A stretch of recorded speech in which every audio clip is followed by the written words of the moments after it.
ছোলার ডাল দিয়ে মুরগির মাংস রান্না খুবই মজাদার একটা খাবার। সাধারণত হোটেলে এই রকমের খাবার পাওয়া যায়, খুবই মজা খেতে। এটা ভাত, রুটি, পরোটা, পোলাও সাথেও যায়। সাদা পোলাওর সাথে আরও বেশি মজা লাগে। আপনারা এইটা বানাতে হলে গরুর মাংস দিয়েও বানাতে পারবেন। তো আমি ব্রয়লার মাংস দিয়ে বানিয়েছি। তো এটার জন্য লাগছে আমাদের ব্রয়লার মুরগি। তো আমি এখানে হাড়সহ নিয়েছি প্রায় 700 গ্রাম মতো। এখানে গিলা, কলিজা, হাত, পাও সবগুলো আছে। মাংস মিলিয়ে বোধ 700-800 গ্রামের মতো হবে।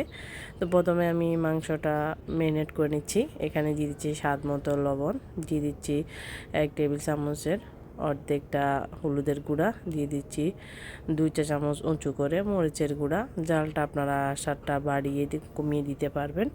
দিয়ে দিচ্ছি ধনিয়া জিরার গুঁড়া 1 চা চামচ। আর দিয়ে দিচ্ছি মাংসের মশলা যে বাজার প্যাকেট পাওয়া যায় ওটাতে দিয়ে দিচ্ছি উঁচু করে 1 চা চামচ। আর দিয়ে দিচ্ছি এখানে 1 টেবিল চামচের মতো আদা বাটা, আর 1.5 টেবিল চামচের মতো দিয়ে দিচ্ছি রসুন বাটা। আর এটা আপনারা মুরগির মাংস বা খাসির মাংস দিয়েও করতে পারবেন, তাহলে টেস্টটা আরও ভালো আসবে। তো যারা এখন যেহেতু ব্যয়বহুল খরচ, তো তারা এরকম ব্রয়লার মুরগি দিয়েও করতে পারবেন। তো আমি একটু ডিফারেন্টভাবে চেষ্টা করেছি যাতে স্বাদটা ভালো আসে আর খেতেও অসাধারণ লাগে। তো এবার আমি এটাকে ম্যারিনেট করে প্রায় 10 থেকে 15 মিনিটের জন্য রেখে দেব। তো এরপর আমি এখানে নিয়েছি ছোলার ডাল, যেটা বা বুটের ডাল বলা হয়। এটাকে আমি মিনিমাম 6 থেকে 7 ঘন্টা ভিজিয়ে রাখবেন। আমি প্রায় 5 ঘন্টার মতো ভিজিয়ে নিয়েছিলাম। তো এরপর এটাকে ধুয়ে পরিষ্কার করে নিয়েছি। যত ভিজানো বেশি হবে তত এটা সিদ্ধ তাড়াতাড়ি হবে। তো এর জন্য আমি একটা প্যানে পর্যাপ্ত পরিমাণে দিয়েছি তেল। তো দিয়েছি আস্ত গরম মশলা, এলাচ, দারচিনি, লং, কিছু তেজপাতা। এটা কেটে দিয়ে আমি 30 সেকেন্ডের মতো ভেজে নিব একটু ফ্লেভার বের হওয়ার জন্য। তারপর দিয়ে দিচ্ছি এখানে 1.5 কাপের মতো আমি পেঁয়াজ কুচি।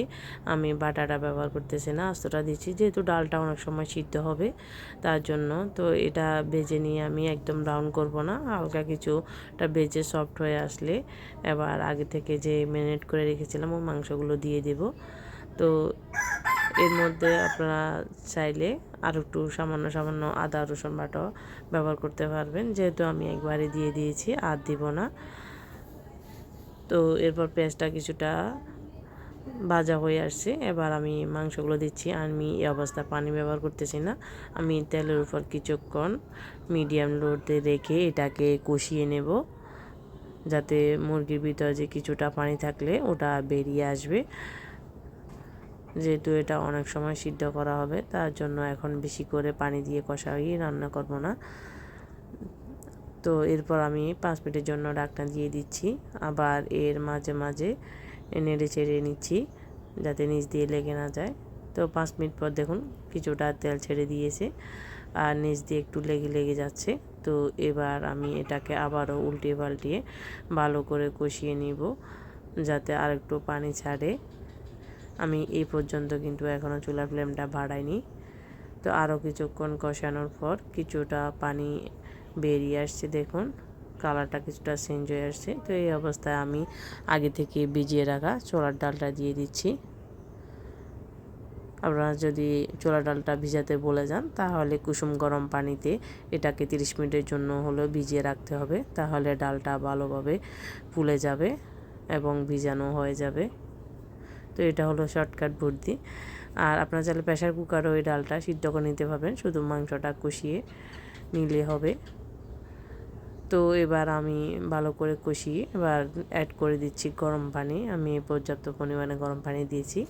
আর এখানে পানির মাপটা বলতেছি না, আমি ছোলার ডালটা নিয়েছিলাম 1 কাপ থেকে আর একটু বেশি হবে, ওটা ভিজিয়ে যা হয়েছে তা প্রায় 1.5 কাপ, 1.25 কাপের মতো হয়েছে। তো আপনারা এই অবস্থায় এবার ঝোলটা দিয়ে আমি কিছুটা টমেটো কুচি আর 2-1টা কাঁচামরিচ দিয়ে এটাকে 40 মিনিটের জন্য কুক হতে দিয়েছি। এটা সময় প্রায় 40-45 মিনিটের মতো সময় লাগে।